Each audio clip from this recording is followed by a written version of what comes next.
Gopakumar continued, "Going in Uddhava's company, I would gaze at my Lord, but, overcome with happiness, I could not do anything else."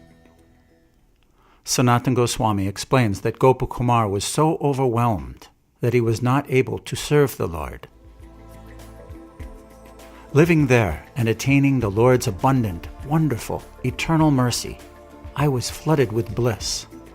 Living as long as Brahma, even a great devotee of the Lord, could not understand that mercy with his mind or describe it in words. The happiness of impersonal liberation is said to be very great, but the happiness in Vaikuntha is said to be many millions and millions of times greater.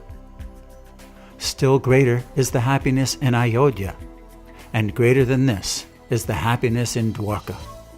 How is it possible to describe the happiness in Dwarka? By what actions of the mind or words can the wise understand the happiness of a devotee who loves the Lord and who has finally attained the Lord of his life? To me, living there in this way, the best of the Yadavas, their hearts melting with the desire to see me enjoy all happiness, within and without, said, "Friend, you have come to this place which is more opulent than Vaikuntha. So now stay here with us. We do not think it is good, however, that you continue to dress as a poor person who lives in the forest. It makes us unhappy at heart. Please dress as we do." Sanatana Goswami explains that Gopakumar was still dressed as a resident of the forest. Gopakumar continued, "Although they persisted, I never heard anything from the Lord, so I continued to dress as a humble, poor person. To leave the side of the Lord, who, served by great opulences, sat in the assembly, I was both ashamed and afraid. Sometimes I saw him display 4 arms, something he never did in the land of Brhad. Sometimes he went alone to see his dear relatives, the Pandavas, who were not far away. Because my long-held desire was still not fulfilled, my heart was agitated. Still, when I saw the Lord's handsomeness and virtues, it became peaceful again. How can my tongue touch the happiness brought by the merciful nectar of his words? In this way, I spent some days in Uddhava's home.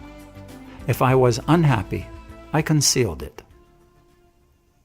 One time, seeing Narada had come, I bowed down before him and with wonder and joy spoke the following words.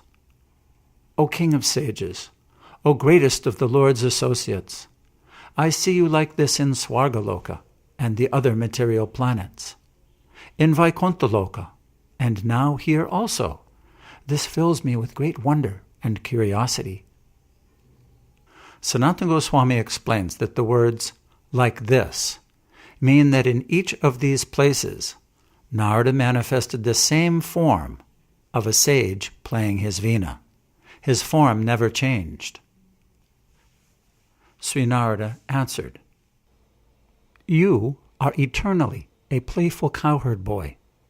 Did I not tell you before? As Lord Sri Krishna, who is one, manifests in many forms, in many places, so do we, his servants. All the devotees, those headed by Garuda, those headed by Hanuman, those led by the Yadavas, and Uddhava also, are like that. Dedicated to serving him, we are all the Lord's associates, eternally. As the Lord assumes different forms, so do we assume different forms in different pastimes. In this way, we worship him. The Lord's paraphernalia, names, pastimes, and favorite abodes are all eternal and real. Know that they are both one and many. It is surprising that even though you are like that, even in these pastimes you manifest your previous nature. I see that even here you are always unsatisfied and unhappy at heart. This is very surprising to me.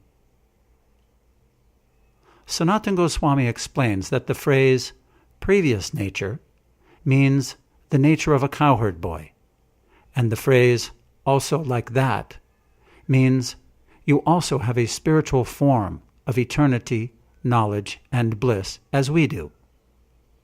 Narada is curious to know why, even in Dwarka, Gopakumar is still dissatisfied.